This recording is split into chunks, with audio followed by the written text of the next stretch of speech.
कैसे पिट रहा है भारत का ढंका उस जमीन पर जहां पर वो दो रोटी खा के मुनीर खुश हो रहा था। डॉक्टर जयशंकर को secretary state mister Marco Rubio की तरफ से बहुत वार्म वेलकम किया गया और माय फ्रेंड कहा गया।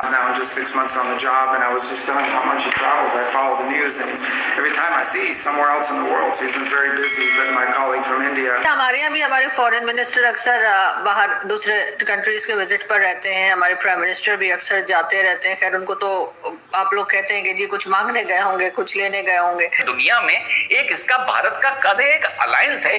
भारत की तुलना पाकिस्तान से कर जो भी जियोपॉलिटिकल एनालिसिस करे वो महामूर्ख होगा। आप अगर पाकिस्तान को सारे टाइम टेररिज्म कहेंगे, पाकिस्तान एक ही तो चीज कहता है, give me the second country which says the same which you are saying. सबसे पहले सेक्रेटरी स्टेट मिस्टर रूबियो ने डॉक्टर जयशंकर को इंट्रोड्यूस करवाया और कहा, उनको सबसे पहले बात करने के लिए बुलाया और कहा माय फ्रेंड। भारत की नेतृत्व की जो एक्सेप्टेंस है वो दिखती है। दुनिया जो है वो भारत को वर्ल्ड लीडर के रूप में देखना चाहती है। ट्रम्प थक गया भारत को डराते डराते, लेकिन भारत की जिसको कहते हैं ना ब्लिंक द आईज, भारत ने अपनी आईज ब्लिंक नहीं करी। एक बात समझ आ गई है कि अगर मैं दोस्ती को पीछे रखता हूं और अपने राष्ट्र हित को आगे रखता हूं तो मोदी जी भी फिर बेटा दोस्ती को पीछे रखते हैं और राष्ट्र हित को आगे रखते हैं।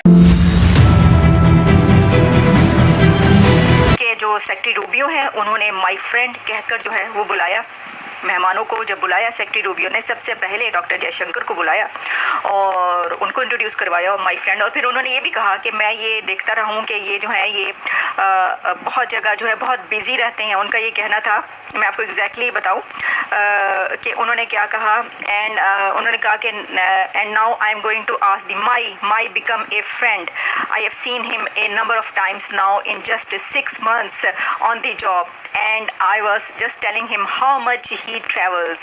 I follow the news and he is every time I see he is somewhere else in the world. He has been very busy but my colleague from India जो हैं ये कहकर उन्होंने कहा ये सारी बातें कि मैं उनको फॉलो कर रहा हूँ और मैं देख रहा हूँ कि वो बहुत ज़्यादा ट्रैवल कर रहे हैं डॉक्टर जयशंकर। और ये जो है वो ये सेकंड टाइम है कि वो अब आए हैं। फिर जब जयशंकर आए तो उन्होंने कहा कि अभी जो पहले भी आपको पता है कि जैसे ही अभी 6 months हुए हैं अगर इस गवर्नमेंट को, तो जब ये प्रेसिडेंट ट्रम्प की गवर्नमेंट आई थी तो उसके फ़ौरन बाद भी जयशंकर जो है वो यहाँ पर आए थे अमेरिका। और फिर उसके बाद जो है वो ऑस्ट्रेलियन फॉरेन मिनिस्टर और फिर जापानीज़ फॉरेन मिनिस्टर जो है वो उन्होंने बातचीत की और अपनी अपनी जो वो बात करना चाहते थे वो की। तो मैं समझती हूँ कि ये बहुत ही एक सिग्निफिकेंट है एक मोमेंट के जिसमें जो है वो ये है। अभी वैसे तो देखें पाकिस्तान की तरफ से प्राइम मिनिस्टर या फॉरेन अफेयर्स मिनिस्टर तो नहीं, लेकिन फील्ड मार्शल तो होकर गए हैं अमेरिका से। अब ये अलग बात है कि इंडिया की जो है वो सिविलियन लीडरशिप जो है हमेशा यहाँ पर आती है, लेकिन पाकिस्तान से तो कोई भी आ सकता है, आपको पता है, ये तो फ़र्क है ना।